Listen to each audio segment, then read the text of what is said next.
Era mi último año en la Facultad de Comunicación y todo era perfecto. Fotografía y edición eran de mis materias favoritas y aunque demandaban mucho de mi tiempo, estaba feliz de poder estar viviendo mi sueño, el ser reportero. Los proyectos finales se acercaban y uno de los que más me emocionaba era de esta materia, pues debíamos poner en práctica todo lo que habíamos aprendido. Sinceramente, era muy bueno en esto, siempre tenía las mejores notas, pero esta vez no tenía ni idea de qué iba a ser mi proyecto. El proyecto era en equipos y teníamos que hacer un documental en video acerca de algún tema interesante y principalmente captar la esencia de algún lugar que debía tener mucha historia que contar. Mis amigos y yo habíamos pensado en un ex museo. Iba a ser increíble retratar cada detalle, pero el encargado nos dijo a última hora que nuestra propuesta había sido descartada, así que teníamos que encontrar otro lugar. Al llegar al departamento le conté a mi novia sobre aquel inconveniente. Ella se quedó pensando un rato y después me comentó que le habían contado sobre un hospital psiquiátrico abandonado a las afueras de la ciudad, que tenía una gran historia, puesto que había sido el más popular en los años 70. A ella le encantaban las historias de terror y por eso sabía demasiado acerca de esto. Aunque para ser sinceros, a mí no me gustaban mucho esos temas. Era escéptico y me parecía ridículo pensar en objetos que se mueven solos o fantasmas, pero la idea no sonaba tan mal, pues podíamos hacer un reportaje sobre todo lo acontecido ahí y grabar todo el lugar por la noche. Seríamos la sensación, pues dudaba que alguien hiciera algo más así. Hice la propuesta a mis amigos y ellos aceptaron, pero de nuevo debíamos pedir permiso. Mi novia me pidió ir con nosotros, ya que le emocionaba mucho conocer el lugar. Acepté con gusto e incluso le dije que podía estar en la grabación con nosotros, si es que aceptaban darnos permiso, y así vivir la experiencia junto conmigo. Decidimos ir al siguiente día saliendo de la universidad. Íbamos 3 amigos, mi novia y yo. Nos llevó algo del tiempo llegar hasta ahí, y en el camino íbamos planeando qué decir para que nos dieran permiso.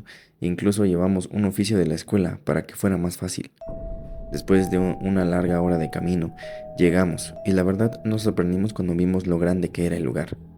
Yo no creía en nada de vibras ni esas cosas, pero si pudiera describir la vibra de ese lugar diría que era pesada y aterradora. El hospital era enorme, la pintura que alguna vez fue blanca estaba desgastada y ahora era amarilla.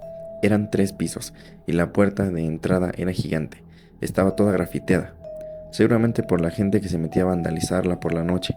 Daba un aspecto bastante espeluznante. El guardia nos recibió con desconfianza, pero después de contar el proyecto se portó muy amable. Aceptó que entráramos y grabáramos, siempre y cuando no hiciéramos ningún daño a la propiedad. Además, nos dijo que él no se hacía responsable de cualquier acontecimiento extraño, porque en aquel lugar pasaban cosas muy raras. Nos empezó a dar un recorrido y nos contó acerca del lugar. Cuando entramos a la planta baja, pude sentir cómo la piel se me ponía chinita, pues había una vibra muy pesada, y aunque era de día, se veía muy oscuro dentro, demasiado tétrico, incluso para mí, un escéptico. Las paredes estaban pintadas de blanco, pero se notaban manchas de lo que parecía ser como sangre. La recepción tenía una computadora y un teléfono muy viejos, todos llenos de polvo, así como papeles, los que parecían ser como expedientes, y un libro de visitas aún abierto, con la fecha del 7 de septiembre de 1966. Nos llevó a los cuartos. En ellos solo había una cama individual y una pequeña mesita de noche al lado. La pintura de estos era diferente, estaban pintados de un verde opaco. Estaban llenas de rayones por todos lados, dibujos extraños, y algunos tenían grafitis recientes. Después, mientras subíamos las escaleras, el guardia nos contó que ese hospital había sido clausurado en 1970, ya que se practicaban lobotomías y experimentos aterradores a muchos de los pacientes que definitivamente nunca saldrían, pues quedaban mucho peor o simplemente no vivían para contarlo. Experimentaban a través de electrochoques, de encierros con los miedos más grandes de los enfermos.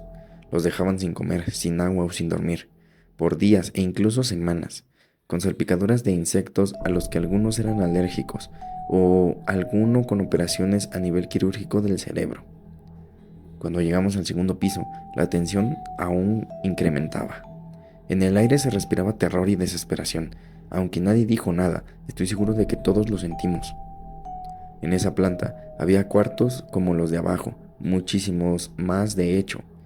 También estaban las duchas, los baños que aún estaban sucios y alrededor de 10 consultorios con camillas metálicas, medicamentos e instrumentos quirúrgicos. En estos lugares había fotos de los médicos, así como certificados colgados en las paredes. Pudimos notar que la foto de un médico en particular se repetía en varias ocasiones. Cuando le preguntamos al guardia, nos dijo que aquel hombre había sido el director del lugar y que era quien practicaba los experimentos y las operaciones. En este tipo de hospitales no hay muchas ventanas.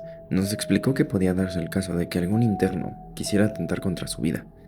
Solo existían 2 muy grandes y nos contó que todas las noches las cerraba y amanecían abiertas. Al final nos dijo que el recorrido lo podíamos hacer al día siguiente. Podíamos grabar, ya que era su noche libre y nadie nos molestaría. Además, nos iba a prestar unas colchonetas por si queríamos dormir. Y listo, teníamos lo que podía ser el mejor reportaje de la carrera, una experiencia increíble y aterradora. De regreso todos estábamos muy emocionados. Nos organizamos con lo que llevaríamos, cámaras que instalaríamos en el lugar, micrófonos y por supuesto comida. Al día siguiente mi novia me ayudaba a preparar lo necesario. Se nos había hecho algo tarde, pues habíamos ido al cine y a comer algo, así que íbamos con prisa. Mis amigos llegaron por nosotros y nos fuimos. Íbamos muy felices, porque ese sería el pase a no hacer el servicio social, y buenas notas en nuestra materia favorita. Llegamos y el velador ya nos estaba esperando. Eran las 11 de la noche. Nos recibió con gusto y se puso contento cuando le dimos la comida que le habíamos comprado. Nos acompañó a instalar las cámaras y no voy a negar que todo se veía muchísimo más aterrador de noche. Por un momento tuve el impulso de salir corriendo, pero no quise verme como un cobarde. Aunque después de todo supe que todos ahí sentían lo mismo y me arrepiento de no habernos ido. Instalamos todo, cenamos. El guardia nos deseó buena suerte y se fue a su casa. El lugar era muy grande y había 1000 puertas, así que nos recordó que la única puerta de entrada y salida era la que estaba llena de grafitis. Comenzamos la grabación y el recorrido. Empezamos por la parte de abajo contando lo que sabíamos del lugar. Caminábamos muy despacio y sonreíamos a la cámara. Todo iba bastante normal, hasta que llegamos al piso de arriba, y pude sentir la pesadez en el aire, pues a pesar de que teníamos las linternas, la oscuridad parecía consumir la luz cada vez más, y el aspecto de aquel lugar, lleno de camas vacías, de paredes llenas de sangre e instrumentos quirúrgicos, resultaba horrible. Mi novia nos dijo que la vibra era mala, puesto que en ese lugar hubo mucho sufrimiento y desesperación, así como también locura. Ya eran las 2 de la mañana y todavía nos faltaba recorrer mucho del lugar, pero ya estábamos muy cansados, así que decidimos dormir 1 hora para reponernos y seguir. Nos acomodamos en las colchonetas y descansamos. Fue difícil pues los ruidos provocados por el eco nos ponían nerviosos, pero al cabo de un tiempo el despertador sonó. Nos levantamos y parecía que teníamos aún menos energía que antes. Nadie entendía por qué. Tomamos algo de agua y decidimos seguir. Llegamos al último piso. Pasamos por las 2 ventanas y nos dimos cuenta de que estaban abiertas, aunque antes de irse el velador las había cerrado. Esto nos causó miedo, pero no dudamos en decirlo en el video. La grabación quedó increíble. Terminamos alrededor de las 6 de la mañana.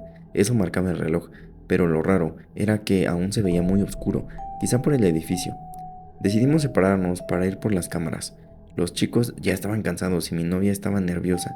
Me dijo que ya se quería ir, que tenía miedo, pues había visto una sombra pasar cuando caminó hacia el baño. La calmé y le dije que solo era cuestión de juntar el equipo y después podríamos ir a casa a descansar. Más tranquila me dio un abrazo y me ayudó a meter el equipo de grabación a la maleta. Después de 1 hora ya estábamos casi todos abajo, solo faltaba un amigo. Le gritamos en varias ocasiones, pero fue en vano, él no respondía. Lo llamamos por teléfono, pero no había señal. Decidimos ir a buscarlo todos, ya queríamos largarnos de ahí e ir a dormir, pero no lo encontrábamos, así que revisamos las grabaciones en la computadora de la última hora, y primero no encontramos nada, pero después de un rato, en el minuto 46, pudimos ver cómo iba caminando hacia una de las cámaras, hasta que algo invisible lo aventó con fuerza y lo arrastró fuera de ahí. Sorprendidos y muy asustados, pudimos notar que se nos ponían los pelos de punta. Mi novia empezó a llorar, estaba aterrorizada.